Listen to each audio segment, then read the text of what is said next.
Saya senang sih ngeliat prosesnya ya.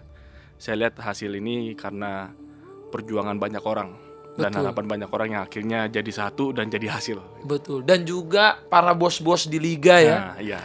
Jadi harus kita perpanjang nih, Mas Tum. Dan udah kita perpanjang. Udah sampai Sampai 2000 2028. Iya. 2028. Semoga sampai 2028 ini kita masuk Piala Dunia ya. Amin.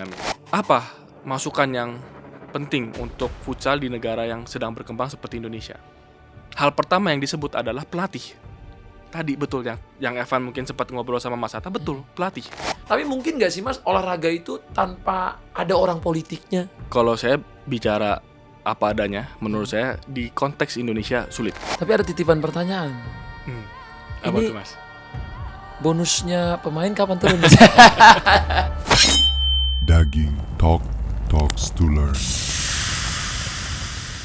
Sudah bersama Bapak Ketua Umum Federasi Futsal Indonesia, Mas Michael, apa kabar? Baik-baik, Mas Waketum juga. Ini jadi perbincangan, namanya Mas Tum sama Mas Ketum Iya, ya. kayak perbincangan internal tapi ada direkam gitu. Iya.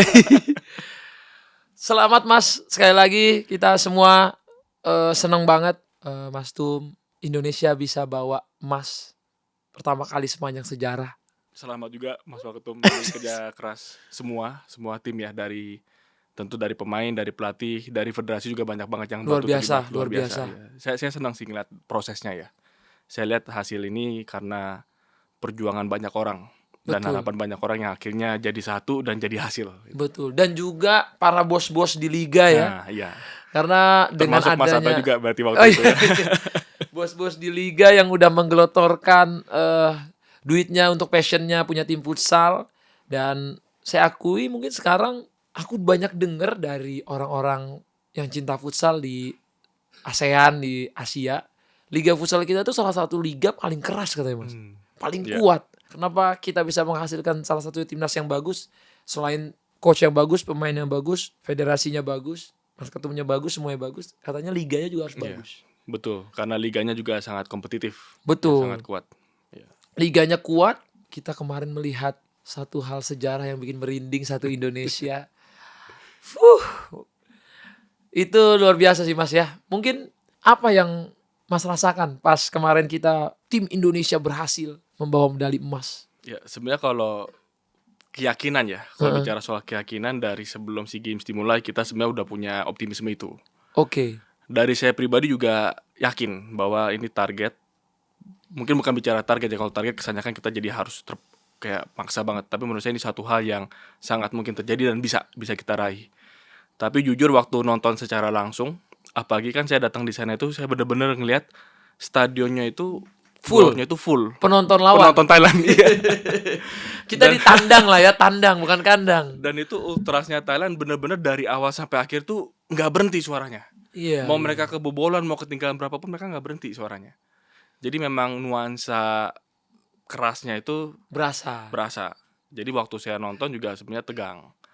Tapi pas sudah berhasil kita skor gol pertama, gol kedua, gol ketiga, ya kita makin pede. Tapi Pede. sebenarnya sampai di babak kedua ngelihat tiba-tiba Thailand menit ke 15 udah power play, itu ya kita kan wah ini Agak deg-degan dikit. sebenarnya agak deg-degan. Takut tiba-tiba momentumnya berbalik. Tapi untungnya ya ini sekali lagi luar biasa dari pelatih dan juga dari teman-teman pemain yang sangat gigih ya, kita lihat berhasil menjaga sampai dengan akhir. Luar biasa. Kemarin tuh aku lihat perjuangannya pemain kita tuh kayak buas-buas banget Mas. Iya. Bahkan kita tuh sampai apa ya? Aku tuh nggak pernah ngelihat timnas futsal Indonesia bertahan sesolid dan segarang itu. Iya. Semua totalitas bener-bener pengen ini emas kayak ride or die gitu Mas. Tapi memang ini kan kata Mas udah target federasi medali emas. Ya, resminya kita juga kan setiap federasi olahraga itu dipanggil oleh Kemenpora, ada tim review Oke. menuju SEA Games dan memang ditanya dan kita bahkan harus tanda tangan juga. Oh, Wujud untuk komitmen. targetnya. Iya, untuk target. Artinya memang ini hal yang secara organisasi kita secara resmi juga sampaikan ini target kita dan memang targetnya emas. Kalau menurut Mas Tum sendiri, apa sih persiapan paling krusial yang membuat tim Indonesia futsal ini bisa mendapatkan medali emas? Kalau saya bicara apa adanya, menurut saya persiapan ini tuh persiapan yang sangat panjang. timnas Indonesia di futsal ini sudah kuat. Bahkan sebelum saya masuk di federasi pun sudah punya kekuatan itu sebenarnya. Jadi suatu proses yang sudah bertahun-tahun. Dari pengurus yang sebelumnya, dari liga yang sudah bertahun-tahun berjalan, dari para owner klub. Jadi kalau saya lihat sebenarnya bibit-bibitnya itu udah ada. Potensi-potensinya udah ada. Pemain-pemain yang bagusnya udah ada. Tinggal kebetulan bagaimana 1 tahun terakhir, karena pas ada orang-orang yang mungkin sosok-sosok yang kebetulan bersatu, dari pelatih, dari pemain, dari para stakeholders, termasuk dari PSSI, dari pemerintah juga, Kemenpora, semuanya mendukung. Yang saya lihat ya, ini kita bicara apa adanya, bicara jujur, semua stakeholder futsal itu bersatu. Yang membuat 1 tahun terakhir bukan cuma SEA Games, tapi yang tahun lalu juga kita juara AFF itu akhirnya tercapai. Kalau bicara soal potensinya, dari kemarin-kemarin udah ada. Kita final AFF udah pernah berkali-kali. Di SEA Games sebelumnya juga udah pernah perak. Seri dengan Thailand juga pernah, menang lawan Thailand juga sebenarnya juga sudah pernah waktu itu, tapi belum sampai medali emas jadinya ya. Artinya sebenarnya udah ada potensinya, tapi ya kita bersyukur 1 tahun terakhir berhasil. Momennya itu ketemu dan jadilah kita juara. Akhirnya direzekikannya di tahun ini ya. Jadi menurut Mas ini udah persiapan yang begitu lama gitu ya. Iya, proses yang sudah lama berjalan. Nah, apa bedanya federasi yang 2 tahun terakhir ini sama federasi-federasi sebelumnya? Kenapa federasi sebelumnya tidak bisa mendapatkan medali emas ataupun piala AFF? Ya, tadi yang pertama menurut saya ada faktor yang di saat yang sekarang ini kebetulan unsur-unsur yang akhirnya bisa menjadikan prestasi ini pas ada semua dan kejadian semua. Kita nggak mungkin punya prestasi ini kalau bukan ada pelatih kepala seperti Coach Hector yang punya standar yang sangat tinggi. Jadi saya juga bukan bilang semua pelatih sama aja. Menurut saya Coach Hector ada keistimewaan tersendiri. Saya tentu appreciate semua pelatih-pelatih yang pernah ada, punya prestasi luar biasa juga bagi membangun timnas Indonesia. Tapi ya Coach Hector juga sosok yang sangat sentral ya. Dari para pemain-pemain juga saya lihat semangatnya menuju AFF yang tahun lalu dan juga menuju SEA Games yang kali ini juga pas gitu. Saya bisa merasakan aura petarungnya tuh ada, sangat kuat. Jadi unsur itu juga sangat penting. Dan satu hal juga ya, secara teknis yang juga berhasil kita lakukan tuh TC-nya lebih panjang. TC yang misalkan menuju AFF yang tahun lalu tuh kita TC sampai 2 bulan. Sebelum-sebelumnya TC mungkin 2 minggu, 3 minggu karena memang ada keterbatasan dana. Tapi kali ini banyak sekali pihak yang dukung. Jadi TC-nya bisa lebih lama. Kemudian tahun ini kita juga bikin acara 4 Nation World Series 2 kali. Januari kita undang Argentina, Jepang, Arab Saudi. September kemarin ada Belanda, Latvia dan juga Tanzania.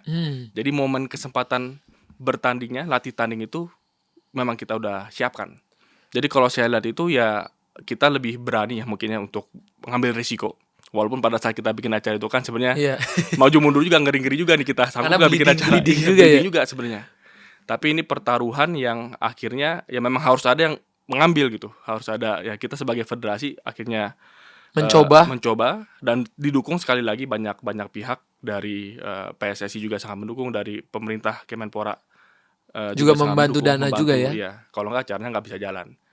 Tapi dengan semua persiapan itu ya akhirnya kepercayaan diri dan persiapannya bisa lebih matang gitu. Itu yang saya lihat. Memang kalau saya lihat Coach Hector ini bisa dibilang salah satu coach berpengalaman di Indonesia, bukan hanya di timnas tapi udah menangani tim salah satu tim di Indonesia juga, BTS, dan juara juga berkali-kali. Dan aku pernah lihat etos kerjanya itu adalah salah satu coach paling detail yang pernah saya lihat, Mas.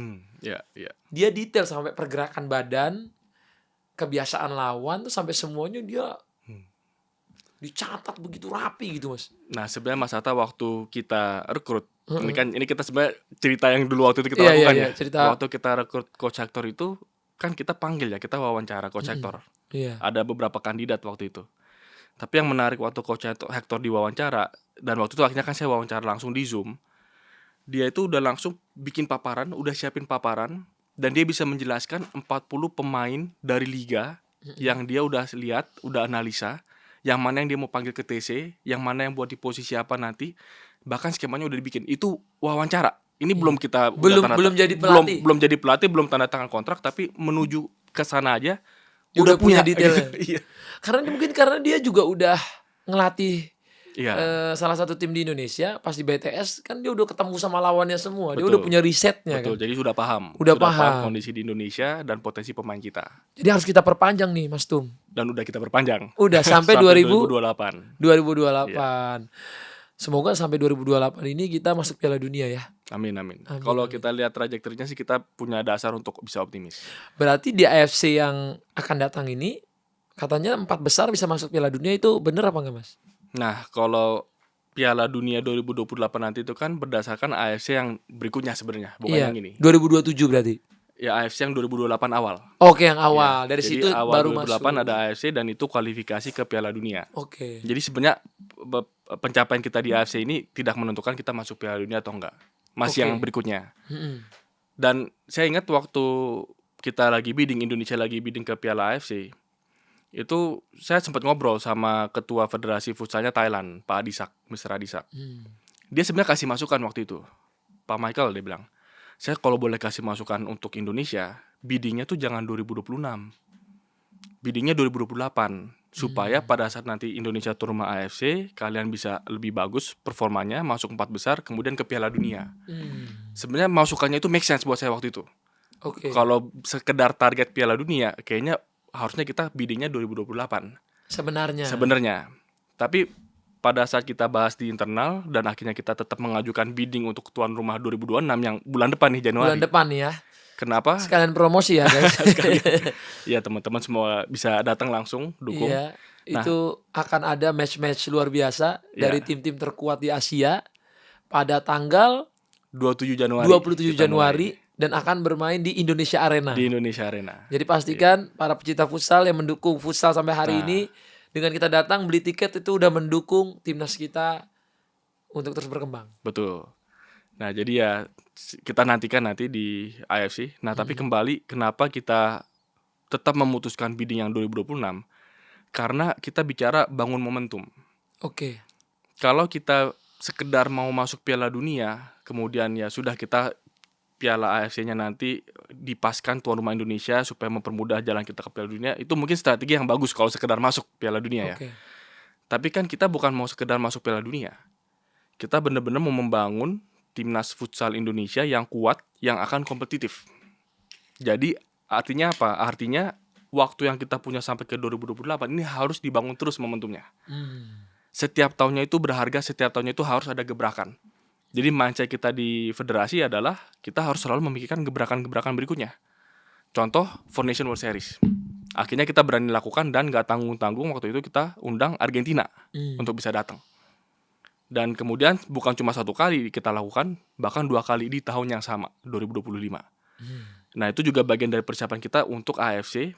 Dan setelah AFC sebenarnya saya juga udah punya rencana ya. Dan nanti harapannya di internal kepengurusan kita juga bisa kita sepakati. Kita juga harus bisa menarik acara Piala AFF supaya ke Indonesia juga berturut-turut. Kalau kita lihat Piala AFF futsal Selalu itu, di Thailand ya. Iya, 4 tahun berturut-turut selalu di Thailand. Karena mungkin selama ini ya Thailand dilihatnya sebagai epicenternya ya, mungkin pusatnya futsal di Asia Tenggara gitu. Tapi kalau saya boleh ya bilang dengan optimis bahwa sekarang sudah saatnya Indonesia menunjukkan bahwa kita adalah pusat perkembangan futsal di Asia Tenggara. Dan kita harus berani menjadi tuan rumah supaya kita tunjukkan juga bahwa antusiasme futsal di Indonesia ini sangat besar. Nah, jadi kalau kita lakukan hal seperti itu, nanti menuju ke 2028, dimanapun nanti AFC terjadi, dimanapun nanti Piala Dunia dilakukan, timnas kita siap. Jadi kita tidak lagi bergantung sekedar apakah kita bermain di kandang atau di tandang. Seperti kemarin waktu di SEA Games Thailand. Nggak masalah bagi kita. Nah, itu mentalitas yang kita harus punya. Jadi kita harus jadikan setiap tahun itu momentum untuk terus memperkuat timnas kita. Ini kan kalau dilihat futsal kita terus berkembang dan makin hari makin banyak orang berharap sama futsal kita. Kalau Mas Tum lihat target realistis timnas futsal Indonesia itu 5-10 tahun ke depan seperti apa Mas? Ya. Nah, kalau bicara soal target, ini saya juga sebenarnya suka diskusi sama baik Coach Luis dan juga Coach Hector ya. Iya. Putra dan putri gitu ya, putri dan putra. Sebenarnya satu hal yang kita nggak gunakan, kata yang kita jarang gunakan itu target. Sebenarnya kita jarang gunakan kata target. Kenapa? Karena kadang-kadang kalau kita bicara target itu jadi terkesan orientasinya hanya kepada hasil di ujung, kepada targetnya itu apa, dan akhirnya jadi apa? Jadi beban. Beban di kita federasi, beban di pelatih, beban di pemain, dan juga mungkin ekspektasi yang jadinya berlebihan di para supporter. Nah, yang saya suka di diskusi dengan para pelatih ini, dengan tim kepelatihan timnas adalah bicara soal hal-hal yang lebih fundamental, soal fondasi. Misalkan kita mau menuju SEA Games, kita harus latih tanding dengan siapa? Persiapannya yang lebih Betul, penting. persiapannya. Setelah SEA Games ini menuju AFC, kaitannya apa? Rangkaiannya bagaimana? Setelah AFC, what's next? Sehingga bisa ke Piala Dunia. Karena kalau kita sekedar bilang targetnya masuk Piala Dunia, bicara target itu gampang. Kita langsung sebut aja nih, kalau ditanya wartawan, apa target timnas futsal? Oh, masuk Piala Dunia. Kan gampang kita jawabnya. Tapi jauh lebih sulit, jauh lebih rumit Mempersiapkan timnya. mempersiapkannya. Betul. Blueprintnya itu, Betul. rangkaian yang harus dilakukannya itu bagaimana? Justru istilahnya di detail-detail itulah di mana kita punya PR yang paling besar justru. Jadi kalau bicara soal 5 tahun, 10 tahun ke depan, tentu kita punya impian, bukan berarti kita nggak punya target ke Piala Dunia. Kita tentu harus bisa dan punya harapan bisa masuk ke Piala Dunia. Tapi yang kita bahas adalah tahun ini kita mau lawan siapa, tahun depan 2026 FIFA Matchday kita mau lawan siapa, kita mau undang siapa ke Indonesia, kita mau ikut kompetisi internasional di mana, 2027 nanti bagaimana, sehingga 2028 Piala Dunia itu Kita siap. siap Gitu ya. gitu. Nah, dengan banyaknya anak muda sekarang ataupun banyaknya bakat di Indonesia di futsal, bagaimana federasi sekarang menjangkau semua bakat-bakat ini? Ya. Selain memang puji syukur ya, banyak banget sekarang orang-orang kompetisi sekolah SMP sekarang Waduh, yang rame top-top banget. SMA, ada futsal series, Bayu, Aksis, bahkan sekarang itu udah banyak di kota-kota lain Mas bikin turnamen sendiri. Ya, Turnamen-turnamen daerah. betul. Terus kemarin di kampusnya ada Kampus League Kampus League, Liga dan Mahasiswa, Liga Mahasiswa dan lain-lain. ada Piala Gubernur, Piala Wali Gubernur, Kota. Piala Wali Kota. Ini kan banyak nih Mas ya. Ya, Terus dari anak muda sampai dari anak kecil, anak muda, remaja nah justru itu. sampai ini kan ke timnas sekarang banyak Ya, nih kita. ya, Jadi banyak mereka tempat show-nya. ya. Nah, tapi gimana sebagai federasi kita bisa merangkul semua dan mendapatkan talent-talenta terbaik gitu? Ya, kalau saya bicara apa adanya, jawabannya adalah sangat sulit. Sebenarnya sangat sulit. Justru karena banyak jadi sulit. Saking banyaknya. Saking soalnya. banyaknya. Oke. Jadi kita sekarang nih ada timnas U16 dan U19 Oke. yang sudah di Thailand nih, karena minggu depan ada kompetisi U16 dan U19 AFF Oke. sudah berangkat. Nah, saya kalau dapat informasi, kadang kan mungkin saya nggak bicara langsung, saya dengar, saya tanya, saya cek, tim kepelatihan kita tuh sangat kesulitan menentukan mau pilih siapa. Saking banyaknya. Saking banyaknya. Jadi kita panggil TC, misalkan ada 40 yang kategori U16, atau bahkan data yang dikirim dari Asosiasi Futsal Provinsi seluruh Indonesia itu sampai ratusan, sampai ribuan. Kita mau mengerucutkan itu bagaimana? Nah, ini proses yang menurut saya nggak bisa instan. Karena saya juga berpikir, kan saya juga membayangkan posisi saya kalau saya jadi atlet pelajarnya, atau mungkin orang tuanya, yang punya cita-cita masuk ke timnas, tapi bertanya-tanya kok saya nggak dipanggil. Karena memang proses kita ini kan kita harus cepat. Hitungan bulan, dari data begitu banyak, pemain begitu banyak, kita harus bisa kerucutkan. Nah, ini menurut saya memang PR kita ke depan. Tentu saya yakin dengan apa yang sudah tim pelatih lakukan ya, dengan nama-nama yang sudah dipilih, yang sudah diberangkatkan, bahwa ini adalah yang terbaik yang bisa kita dapatkan dengan data yang kita punya hari ini. Tapi saya juga yakin pada saat yang bersamaan bahwa sebenarnya potensinya masih lebih luas lagi. Karena masih lebih banyak lagi. Banyak juga anak-anak di timur, kata Evan ya tadi ngomong, itu belum dapat kesempatan papatan katanya. Iya. Kan banyak lagi kata di Papua. Iya. Bahkan kata Evan begini, saya aja di umur segini baru tahu cara berdiri yang baik ketika sama coach asing. Bisa nggak katanya talenta-talenta muda di Papua di sana ditaruh coach asing katanya di sana, Iya. setahun gitu katanya, ngajarin anak-anak di sana ataupun men-scouting di sana gitu. Iya. Mungkin nggak tuh? Nah, Mas Tuh. jadi ini nyambung nih, ada beberapa hal yang harus kita lakukan sebenarnya. Ini kita harus sama-sama nih, Mas Atas, Oke, saya juga oke. minta tolong nih sebagai ini waketum kita Siap. di FFV ya. Bahwa pertama, kompetisi harus banyak. Oke. Karena talenta sudah pasti banyak. Kita penduduk hampir 300 juta, nggak mungkin kalau nggak ada orang-orang yang punya potensi luar biasa di futsal gitu ya. Mm-mm. Lapangan futsal di mana-mana banyak, di daerah-daerah banyak. Jadi tapi harus kita tarik ke wadah kompetisi. Mm-mm. Tadi Mas Ato sudah ada banyak sebenarnya kompetisi itu. Mm-mm. Nah, sekarang PR kita adalah kompetisi yang sebenarnya sudah ada banyak ini terhubung atau enggak? Tersambung enggak ke piramida futsal yang dimiliki oleh federasi? Mm. Ada database-nya atau enggak? Karena kalau ada pertandingan di mungkin wali kota cup, gubernur cup di daerah mana, tapi datanya nggak ada, kita juga mau menilainya siapa yang bagus, siapa yang potensial juga sulit. Nah, jadi saya rasa PR kita ke depan setelah ada kompetisi yang sudah ramai ini, memastikan mereka nyambung ke satu database, ke satu sistem, dan berjenjang. Oke. Artinya apa? Mungkin setelah kompetisi SMP, nanti dia ke SMA-nya bagaimana, ke kampusnya bagaimana. Nah, mungkin ini satu contoh yang lain juga. Kompetisi futsal di level mahasiswa yang skala nasional, ini kan baru hidup lagi. Mm-mm. Sempat vakum beberapa tahun. Betul. Sementara pelajarnya udah ramai duluan. Mm-mm. Nah, kalau di level mahasiswanya kurang berjalan, level kampusnya kurang berjalan, Ada yang terpotong. ada yang terpotong. Betul. Nah, ini yang kita mau perbaiki. Bahkan kalau coach Hector juga kasih masukan, bukan hanya kita mengandalkan kompetisi pelajar dan mahasiswa, tapi AFP juga harus digerakkan, kita bikin juga kompetisi kelompok usia. Kalau di level akademi futsal udah ada.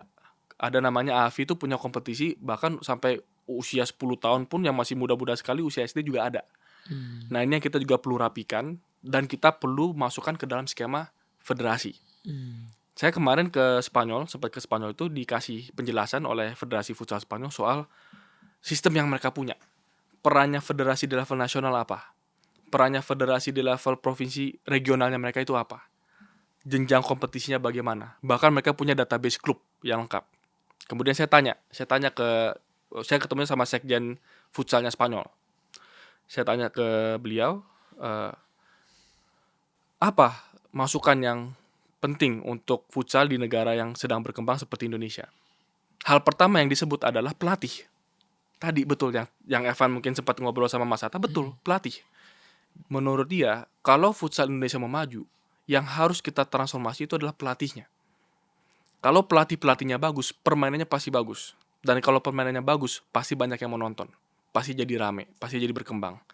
Nah, ini yang kita harus juga, jujur kalau kita bicara federasi yang sekarang, belum banyak fokus dan perhatian kita di sana. Mungkin kita banyak masih di timnas, di liga, dan menurut saya nggak salah. Kita harus segera perbaiki timnas dan liganya. Tapi yang saya sebenarnya cukup udah mulai ini merasa ini udah mulai urgent adalah masuk ke level pelatih. Kursus pelatihnya bagaimana? Supaya ilmu yang dimiliki pelatih jangan sampai di timur di barat beda-beda. Nanti ada pemain dia di level sekolah diajarinya apa, dia naik ke level yang lebih tinggi beda lagi ajarannya, tekniknya segala macam, akhirnya nggak sinkron. Nah, jadi saya berharap ke depan kita juga di Federasi Futsal bisa kembangkan sistem kursus pelatih yang harus naik kelas juga. Tentu yang sekarang ada, saya juga apresiasi banyak teman-teman instruktur pelatih yang sudah bergerak ke berbagai daerah. Tapi kita harus mengejar ketertinggalan kita. Menurut saya kita harus ada lompatan juga supaya level kepelatihan kita merata di Indonesia. Bukan cuma di kota-kota besar saja, tapi sampai ke pelosok, karena banyak potensi atlet-atlet itu justru ada di pelosok juga yang belum tersentuh. Banyak. Iya. Banyak yang bilang begitu kan, Mas. Iya. Tapi di Jakarta aja nih, Mas. Lapangan-lapangan futsal ini nggak bertambah, Mas. Banyak padel sekarang. Malah berkurang menjadi padel. Kenapa? Maksudnya fenomenanya memang apakah futsal ini memang diminatinya lebih ke anak SD, SMP, SMA aja, sampai kuliah? Iya. Karena after itu aku lihat nih lapangan futsal buat misalnya contoh timnas mau latihan.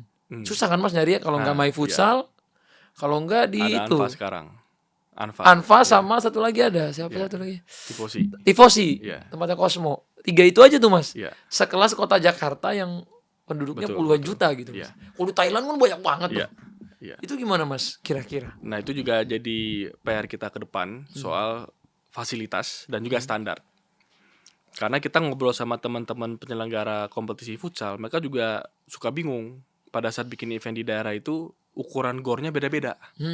Ukuran lapangannya beda-beda. Sementara kalau standar futsal harus sekian, tapi gornya jauh lebih kecil. Nah, ini saya rasa ini kenapa peran pemerintah juga penting di sini. Karena saya juga waktu di Spanyol, di Portugal, saya tanya-tanya, ya faktanya yang paling mampu untuk membangun dan menyiapkan fasilitas olahraga yang punya standar tinggi itu pemerintah. Kalau swasta yang diminta bikin, "Oh, Anda mau punya klub futsal, Anda bikin dong lapangan." Nggak sanggup, ya kan? Ngidupin tim futsalnya aja Iya, udah setengah mati. udah setengah mati itu.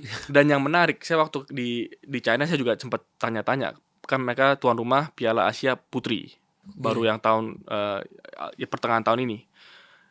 Bikin acara futsal di situ dan bukan cuma futsal, bahkan olahraga lainnya. Itu untuk venue, itu disupport sepenuhnya sama pemerintah.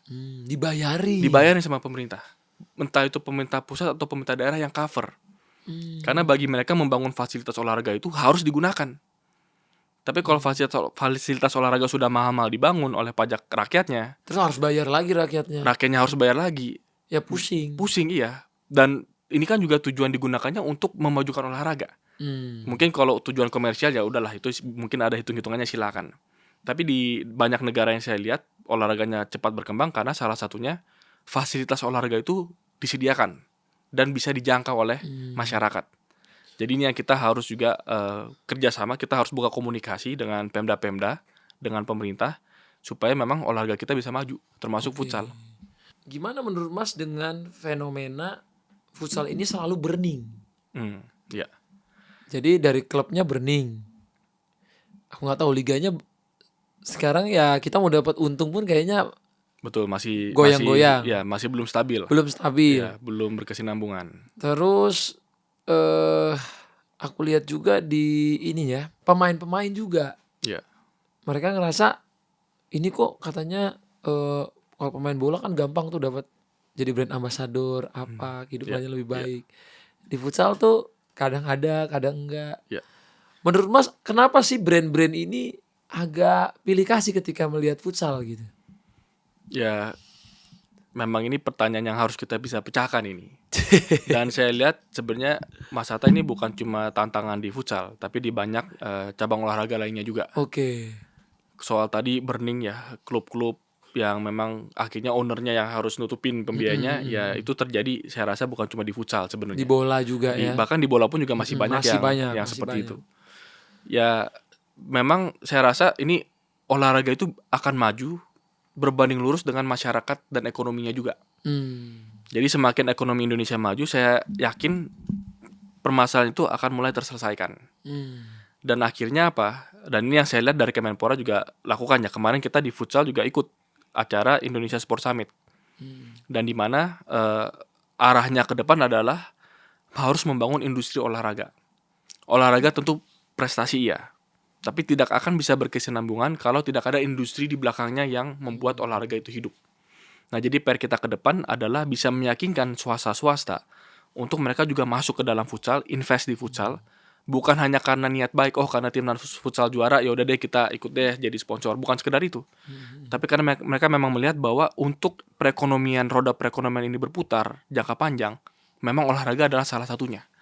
Kan kalau kita lihat di negara Eropa, di Amerika itu olahraga bukan beban. Olahraga justru investasi. Olahraga itu justru pintu untuk perekonomian masyarakatnya maju, pariwisatanya bisa maju. Ada event olahraga, ada kompetisi olahraga, ada gairah di sana gitu. Jadi perekonomiannya berputar. Nah, ini PR kita harus bisa membuat futsal juga ke situ. Saya waktu ke Spanyol, saya tanya itu ke beberapa owner klub. Memang bahkan di Spanyol pun tetap ada juga klub-klub futsal yang masih burning. Tapi ada juga yang udah enggak. Saya tanya salah Barcelona. satu, ya kalau Barcelona karena belakangnya nama ada nama besar Barcelona gitu. Nama besar Lamine Yamal, Lionel Messi. Nah, ada beberapa yang klub mungkin bukan berasal dari klub sepak bola yang bikin futsal, tapi memang klub futsal saja.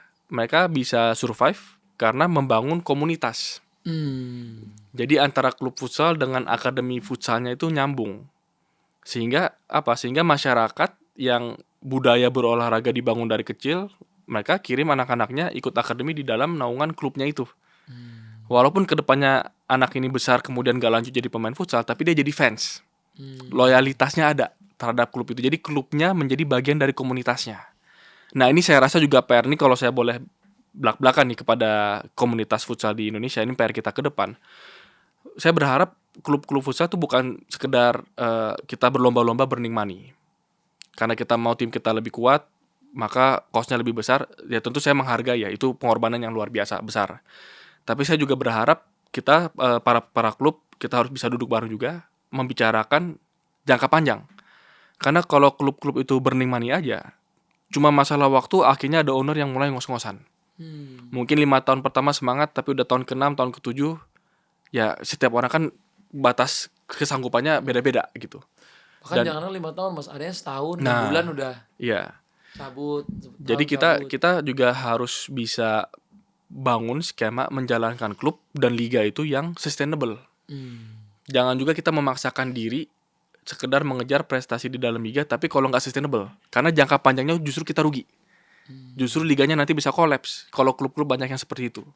Nah, tapi ini kan saya tentu nggak bisa sekedar ngomong begini. Tentu kan kita juga harus duduk bareng untuk bisa cari skemanya seperti apa, sehingga para klub juga bisa mengembangkan klubnya secara sustainable, membangun komunitas, dan di sana nanti ada perekonomian yang berputar. Nah, Mas Tum, ini kan yang saya lihat kalau dibilang Indonesia tadi jadi pusat di Asia Tenggara, setuju banget. Indonesia udah jadi pusat futsal di Asia Tenggara. Dari segi fans, Ya. loyalitasnya, crowdnya, angkanya, numbersnya, Indonesia udah jadi pusat nih sekarang. Bahkan mungkin di Asia menurutku Indonesia is one of the biggest gitu. Di dunia pun begitu.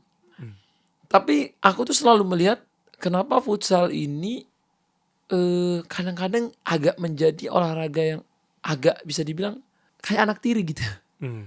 Bukan di Indonesia ya, maksudku di luar. Di luar tuh kayak di Inggris, katanya pemerintahnya juga kadang-kadang nggak terlalu support kayak di bolanya. Iya. Terus ya mungkin kalau negara-negara kayak Spanyol dia support, Portugal, Brazil, tapi beberapa negara lain aku lihat Iya. futsal sama bolanya tuh kayak jomplang banget. Kayak di Italia itu kan Serie A-nya sama Serie A itu jomplang banget. Terus kita lihat juga di liga-liga besar di negara-negara di Eropa lain juga jomplang. Ya bahkan di negara ASEAN yang aku lihat agak mulai peduli gitu. Indonesia, Thailand, Malaysia ini udah mulai, Iya.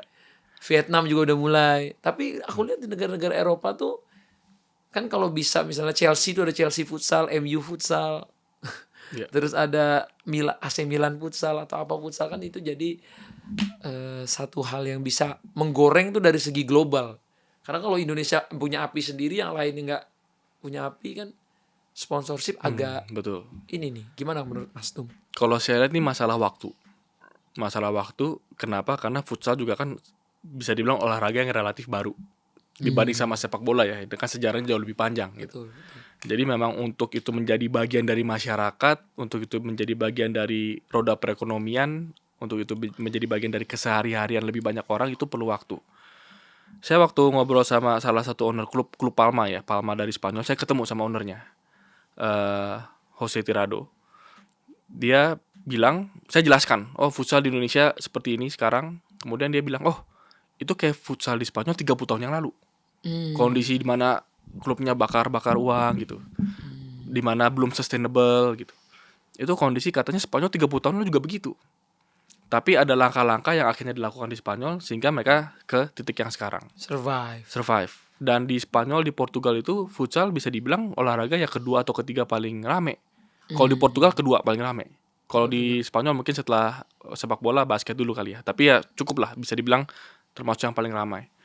Dan yang saya lihat ya ini memang ada transformasi yang harus kita lakukan. Bukan hanya di level federasi, bukan hanya di level liga, tapi kita bicara di level ekosistemnya juga. Supaya futsal kita sampai ke level yang bisa berkesinambungan. Dan ini saya lihat di beberapa negara setelah waktu yang cukup akhirnya mereka bisa sampai ke titik itu.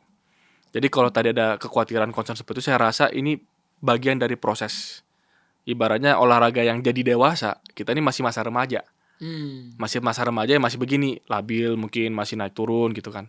Tapi kalau sudah makin matang, waktunya nanti tiba, dan komunikasi ini kita bangun di lintas negara. Saya ada rencana ngundang beberapa klub Spanyol untuk datang ke Indonesia untuk share ilmu. Bukan sekedar latihan, kalau itu pasti kita jajaki terus. Lawan Klub-klub Indonesia. Tapi saya bahkan lebih dari itu. Saya ngincernya klub-klub Spanyol itu datang bukan sekedar latih tanding. Tapi saya lagi berharap ada beberapa owner yang saya udah ketemu itu datang sharing ilmunya. Dan ada owner salah satu klub, bahkan dia bilang begini, saya akan datang, tapi nggak sendiri. Saya juga mau bawa marketing director saya juga mau bawa sport director saya, supaya ilmu-ilmu mereka juga bisa dibagikan. Nah ini cara kita bisa cepat kita benchmark. dengan negara-negara yang memang sudah lebih maju. Dan kalau ini dilakukan dan menyebar, saya yakin di Asia Tenggara, di Asia ini futsal semakin maju lagi. Bismillah ya, semoga semua planning dari federasi bisa berjalan. Tapi ada titipan pertanyaan. Apa Ini- tuh, Mas? Bonusnya pemain kapan turun? Waduh, itu saya juga mau tanya sebenarnya. Oh iya, tanya ke saya. Mas.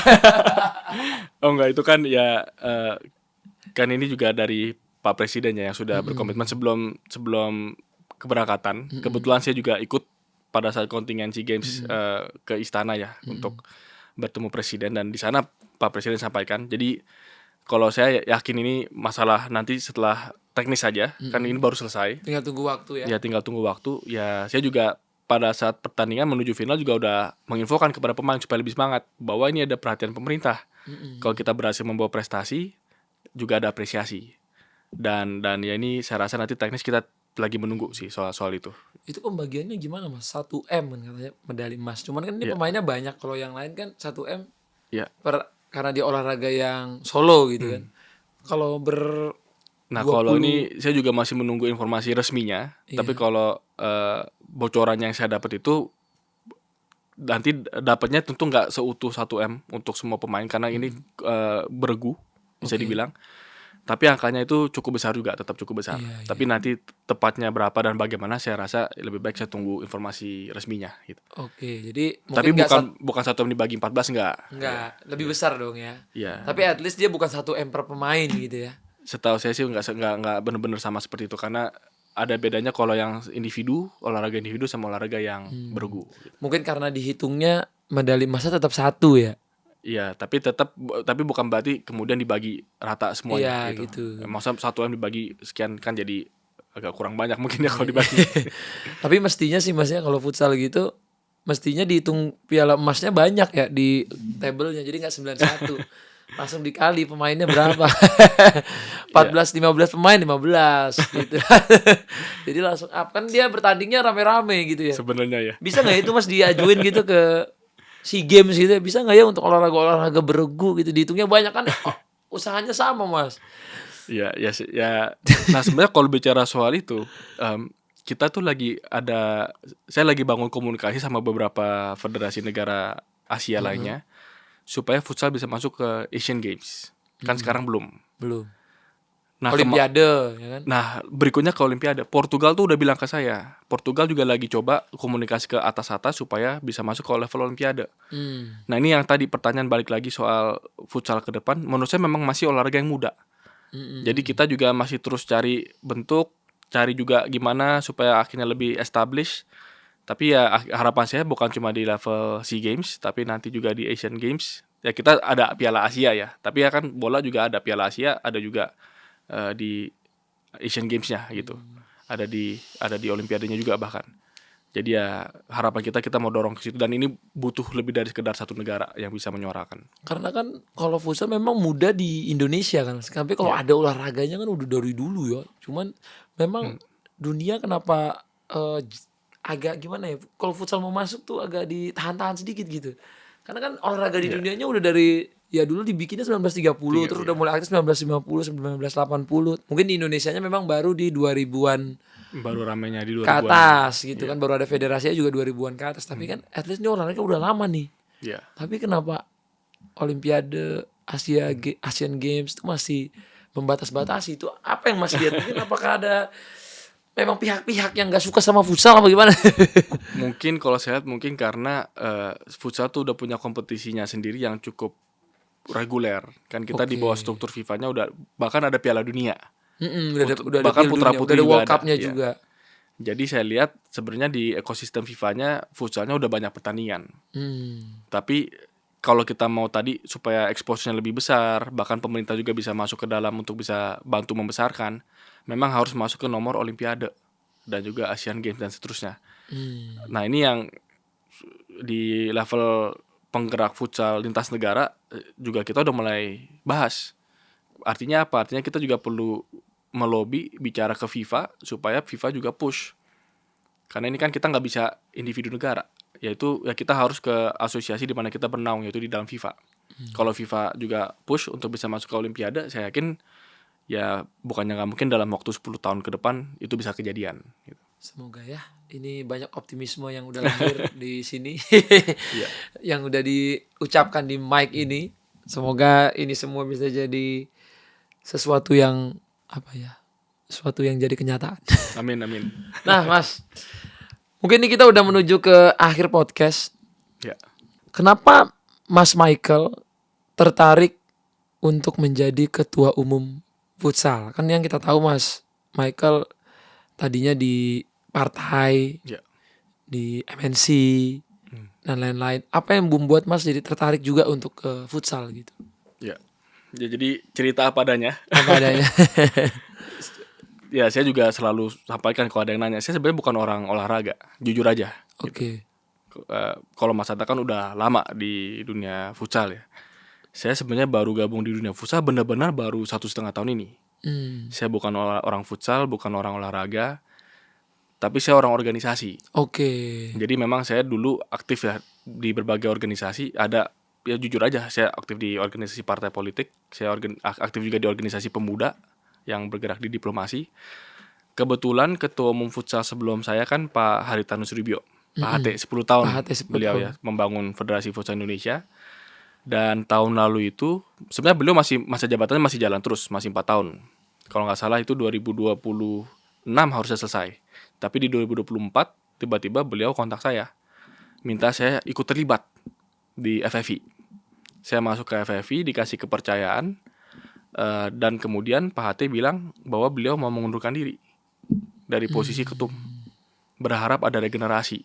Dan waktu itu ya minta saya untuk bersiap-siap maju di kongres. Tentu kan tetap pemilihan kongres ya. Saya ketemu sama para voters untuk meyakinkan teman-teman.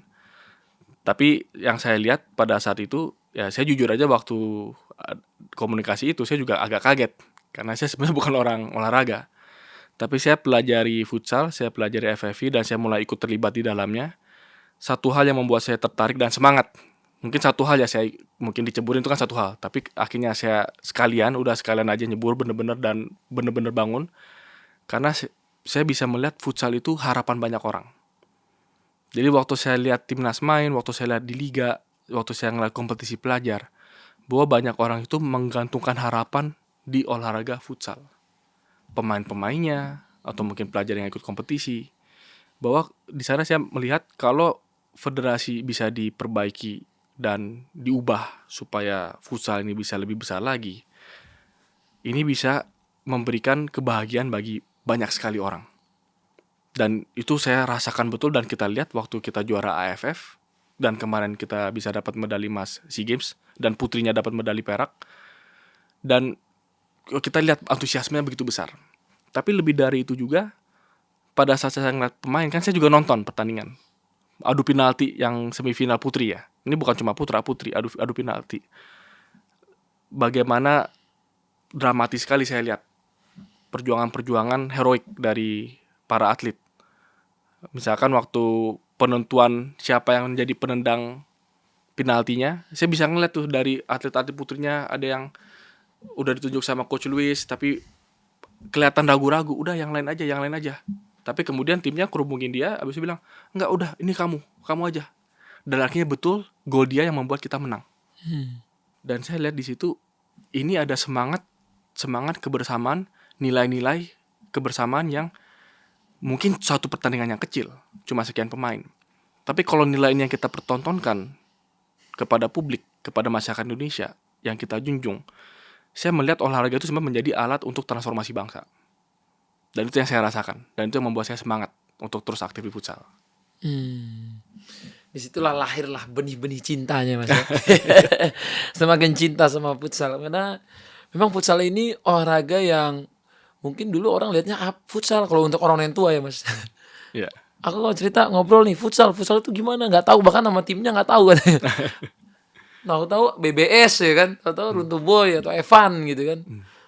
Tapi aku selalu bilang coba nontonin dulu Pak matchnya. Sekali nonton tuh nagih banget kan, karena bola-bolanya berjalan begitu cepat, pemain-pemainnya determinasi tinggi. Betul, iya.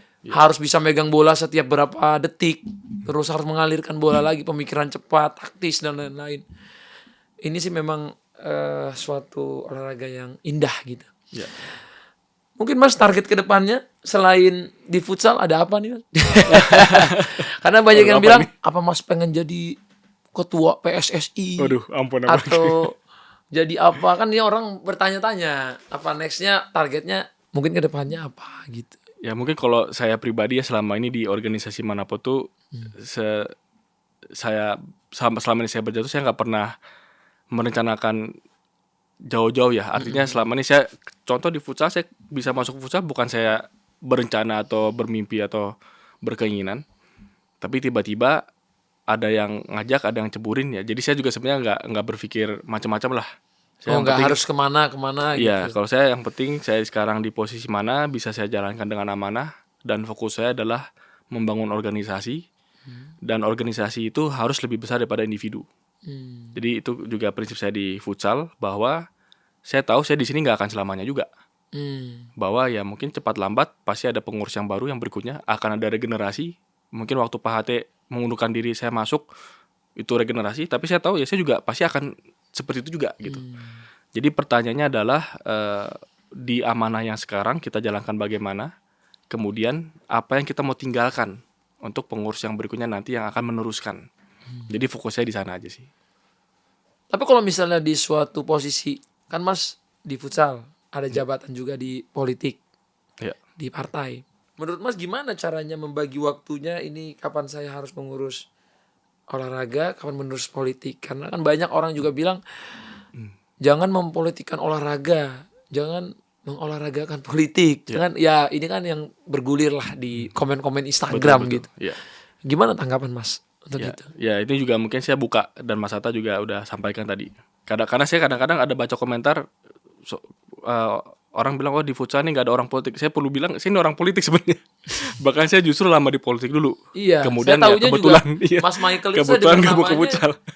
di politik. Mungkin 10 tahun ada ya Mas ya? Ada. Saya 10 tahun di politik. kuliah aja ilmu politik sebenarnya. Iya. Kuliah S1 ilmu politik. Kemudian lulus langsung di politik. Jadi bisa dibilang 10-15 tahun berarti ya? Ya udah 12 tahun, 13 tahun ya. 12 tahun di dunia politik. 1 tahun di olahraga. Nah, gimana caranya membagi fokus, membagi pekerjaan biar dia tidak ada yang saling Pertama, tabrakan ya gitu. pertama mungkin yang saya perlu garis bawahi dan ini sangat penting adalah di dalam organisasi manapun saya bekerja itu kita harus punya profesionalisme. Jadi kalau bisa bicara soal futsal, ya saya harus tinggalkan kepentingan politik saya. Bicara soal misalkan saya lagi aktif di partai politik, berarti ya urusan olahraga itu ya saya juga harus bisa kesampingkan. Yang ini nggak semudah untuk kita katakan ya. Pasti kan godaan untuk tarik-tarik ke kiri, tarik ke kanan pasti ada. Tapi misalkan di futsal ya latar belakang orang pengurus futsal sekarang itu sangat beragam. Dari parpol ada dan lebih dari satu. Non parpol juga ada, ASN juga ada. Jadi Tentu banyak dari politiknya penggiat juga. futsal juga ada. Sebenarnya banyak. Kalau menurut saya nggak ada politiknya bahkan. Menariknya itu. Oke.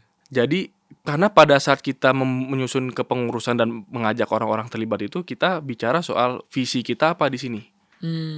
Kalau visi kita ini memajukan futsal, justru ada yang latar belakang ASN, bantulah dengan jaringannya. Ada yang latar belakang politik anggota dewan, bantulah dengan jaringannya. Ada yang latar belakang dari swasta, bantulah dengan jaringannya. Karena untuk memajukan olahraga futsal, kita butuh kekuatan yang besar. Jadi kalau kita membatasi diri, jangan orang yang dari latar belakang ini, jangan, justru kita nggak bisa berkembang. Memang PR-nya adalah butuh kemampuan dan kesepakatan di internal dan kepemimpinan juga di internal yang bisa kita pastikan bahwa ini adalah kepentingan bersama yang kita majukan.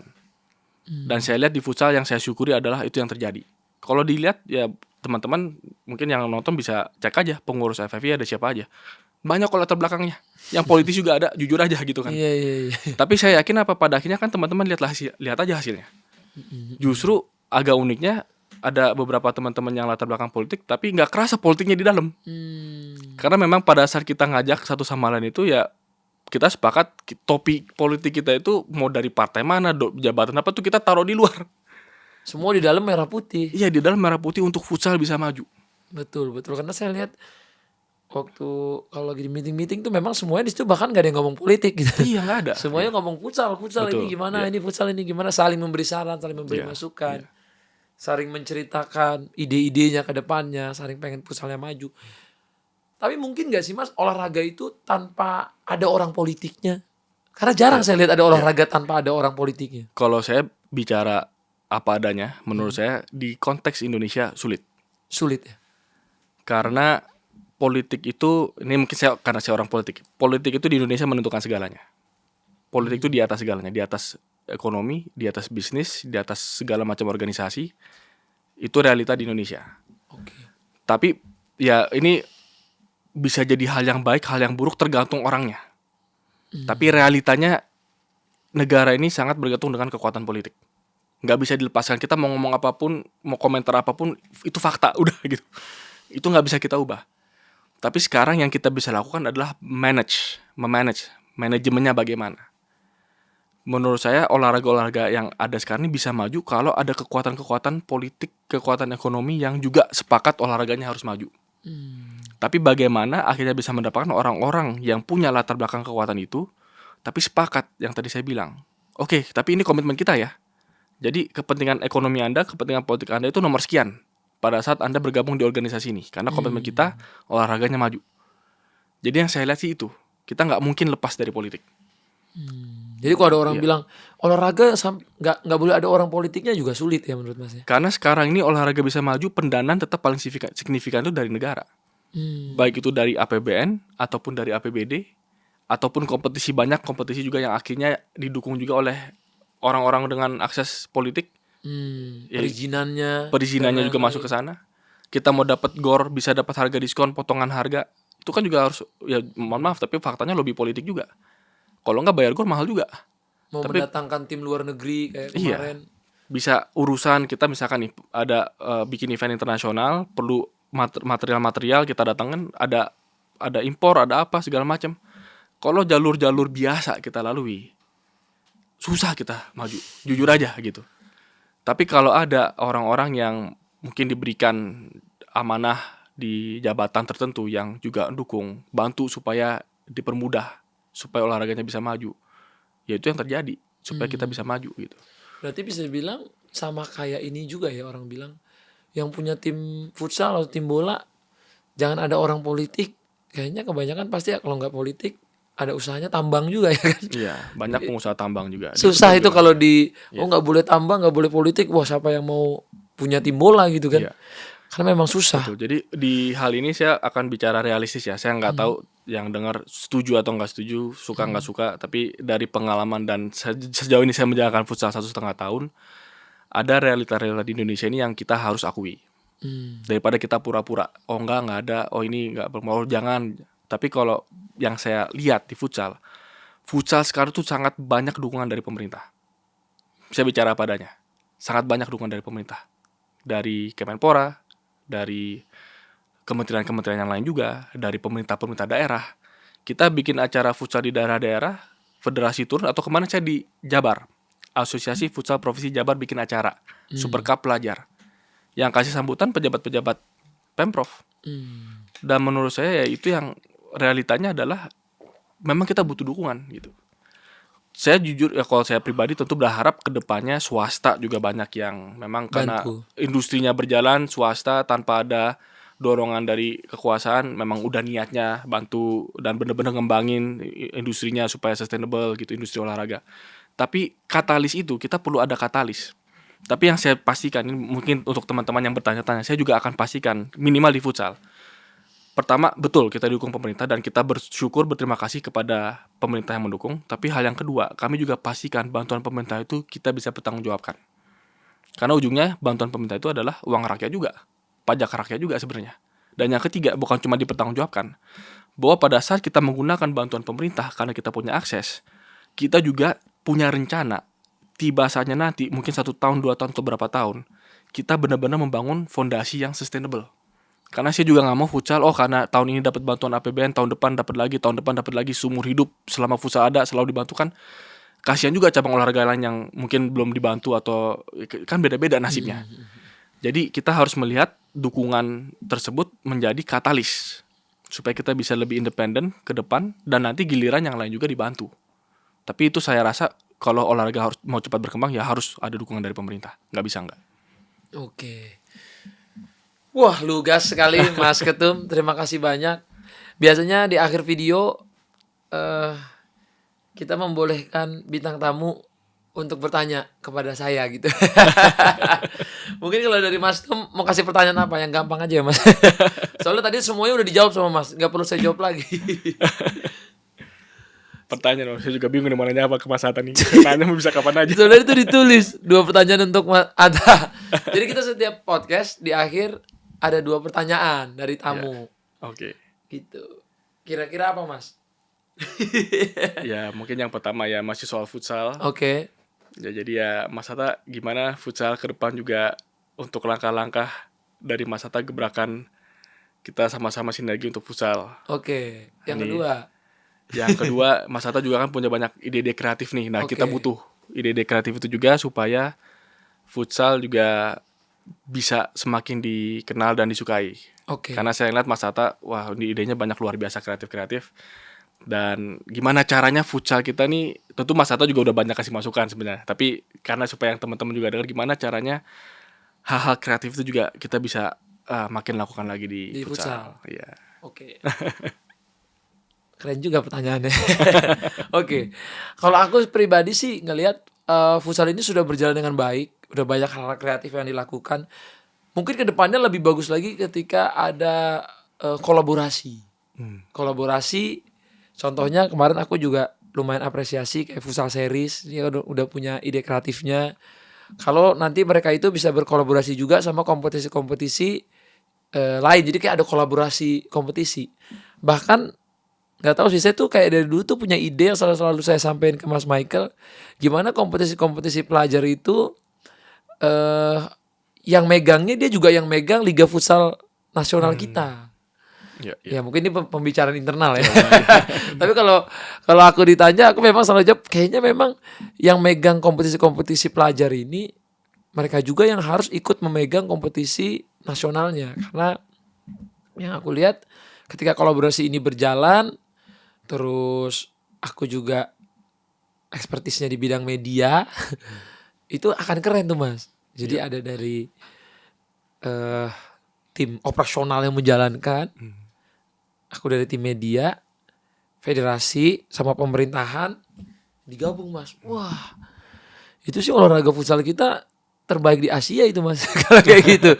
Karena yang aku lihat kan futsal ini udah dikenal dari anak-anak generasi Z, generasi milenial, bahkan sekarang katanya Gen Alpha Mas.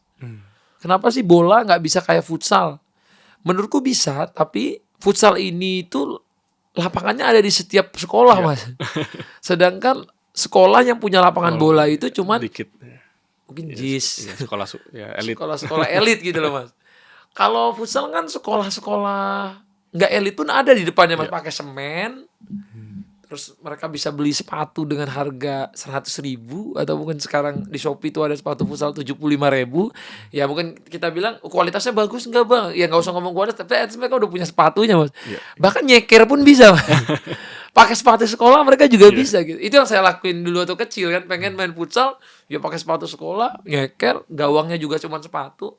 Dari kecil main futsal gitu kan. Jadi menurutku dengan adanya kolaborasi ini akan menjadi gebrakan yang bagus untuk futsal kita ke depannya.